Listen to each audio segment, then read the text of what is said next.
Hi, അപ്പോൾ ഇന്നത്തെ വീഡിയോയിൽ താറാവ് എങ്ങനെ കുരുമുളകിട്ട് നല്ല അടിപൊളിയായിട്ട് വരട്ടിയെടുക്കാമെന്ന് നോക്കാം. വളരെ എളുപ്പത്തിൽ തയ്യാറാക്കിയെടുക്കാൻ പറ്റുന്ന ഒരു റെസിപ്പിയാണ്. അപ്പോൾ എല്ലാവർക്കും welcome back to my YouTube channel Krishna's fusion and feast.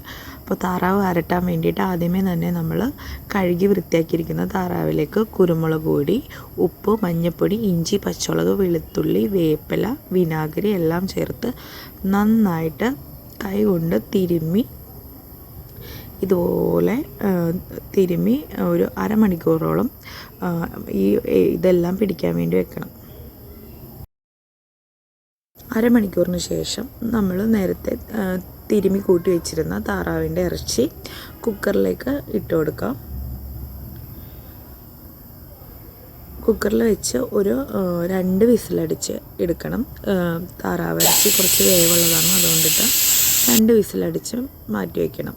താറാവ് ഇറച്ചി വരട്ടിയെടുക്കാൻ വേണ്ടിയിട്ട് ഒരു ഫ്രൈ പാൻ എടുത്ത് അടുപ്പത്ത് വെച്ച ശേഷം അതിനകത്തേക്ക് ചൂടായി വരുമ്പോഴേക്കും 3 ടേബിൾ സ്പൂണോളം വെളിച്ചെണ്ണ ഒഴിക്കാം. അതിലേക്ക് വെളുത്തുള്ളി, ഇഞ്ചി, പച്ചമുളക് ഇട്ട് വഴറ്റിയ ശേഷം കുറച്ച് കറിവേപ്പില ഇടാം.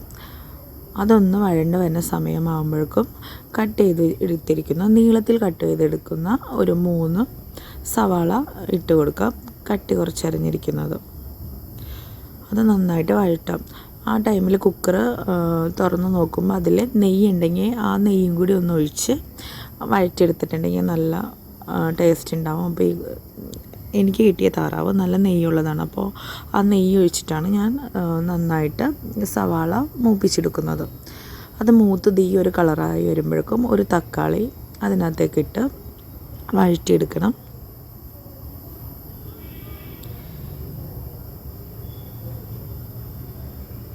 തക്കാളി വഴണ്ട് വരുമ്പോഴേക്കും 2 ടേബിൾ സ്പൂൺ മല്ലിപ്പൊടി, 3 ടേബിൾ സ്പൂൺ മുളക് പൊടി, 2 table spoon garam masala, 1 teaspoon പെരിഞ്ചീരകം എല്ലാം ഇതുപോലെ മിക്സ് ചെയ്ത് ചെറുതായി വെള്ളം ചേർത്ത് മിക്സ് ചെയ്ത് മൂത്ത് വന്നിരിക്കുന്ന സവാളയിലേക്ക് ഇട്ട് കൊടുക്കാം. ഇങ്ങനെ ചെയ്യുമ്പോൾ പൊടി നന്നായിട്ട് മൂപ്പിക്കാനും നല്ല കളറൊക്കെ കിട്ടാനായിട്ട് ഇങ്ങനെ വെള്ളം ചേർത്ത് മിക്സ് ചെയ്ത് എല്ലാ പൊടിയും കൂടി ഇടുന്നത് നന്നായിരിക്കും. അതിന് ശേഷം അത് നന്നായിട്ടൊന്ന് മൂത്ത് വരുമ്പോഴേക്കും അതിനകത്തേക്ക് കുറച്ചും കൂടി കറിവേപ്പില ഇട്ട് കൊടുക്കാം. അതിൽ നല്ല നെയ്യ് ഉണ്ടായിരുന്നത് കൊണ്ട് തന്നെ ആ നെയ്യിൻ്റെ കുത്ത് കുറക്കാൻ വേണ്ടിയിട്ട് 2 ഉരുളക്കിഴങ്ങ് കൂടി കട്ട് ചെയ്തിട്ട് ഇട്ട് ഒന്നും കൂടി വേവിച്ചെടുത്തിട്ടുണ്ട്, മാറ്റി വെച്ചിട്ടുണ്ട്. അപ്പോൾ ഈ ഒരു പരുവാകുമ്പോഴേക്കും ഇതിനകത്തേക്ക് കുരുമുളകും ഉപ്പും കൂടി ആഡ് ചെയ്ത് കൊടുക്കാം. അതിന് ശേഷം നന്നായിട്ട് മിക്സ് ചെയ്ത് ഗ്രേവിയിലേക്ക് വേവിച്ച് വെച്ചിരിക്കുന്ന താറാവും ഉരുളക്കിഴങ്ങും കൂടി ഇട്ട് കൊടുക്കാം. ഉരുളക്കിഴങ്ങ് വേണമെങ്കിൽ ഒഴിവാക്കാം. ഇത് നെയ്യ് കൂടുതലുള്ളതുകൊണ്ട് നെയ്യിൻ്റെ കുത്ത് ഇല്ലാതിരിക്കാൻ വേണ്ടിയിട്ടാണ് ഉരുളക്കിഴങ്ങ് രണ്ടാമത് ഇട്ട് ജസ്റ്റ് ഒന്ന് ബോയിൽ ചെയ്തെടുത്തത്. താറാവിൻ്റെ വേവ് പ്രഷർ കുക്കറിൻ്റെ ഇതൊക്കെ അനുസരിച്ച് വിസലിൻ്റെ എണ്ണം മാറാനായിട്ട് ചാൻസ് ഉണ്ട്. അപ്പോൾ നോക്കിയിട്ട് എല്ലാവരും ചെയ്യാം. അതിന് ശേഷം ഇത് സ്ലോലി ഇതിനകത്തിട്ട് വരട്ടിയെടുക്കണം.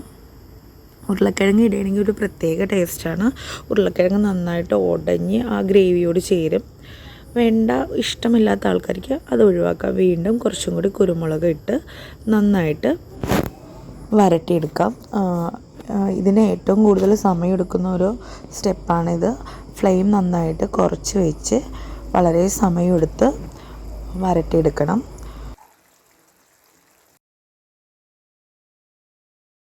വളരെ എളുപ്പത്തിലും വളരെ ടേസ്റ്റി ആയിട്ടും തയ്യാറാക്കാൻ പറ്റുന്ന ഒരു റെസിപ്പിയാണ്. അപ്പോൾ എല്ലാവരും ട്രൈ ചെയ്യണം. വീഡിയോ ഇഷ്ടപ്പെട്ടിട്ടുണ്ടെങ്കിൽ അതുപോലെ തന്നെ എല്ലാവരും ഷെയർ ചെയ്യാനും ലൈക്ക് ചെയ്യാനും സബ്സ്ക്രൈബ് ചെയ്യാനും മറക്കരുത്. ഇത് ചോറിൻ്റെ കൂടെ, ചപ്പാത്തിയുടെ കൂടെയും പുട്ടിൻ്റെയൊക്കെ ഒപ്പം കഴിക്കാൻ നല്ല കോമ്പിനേഷനാണ്.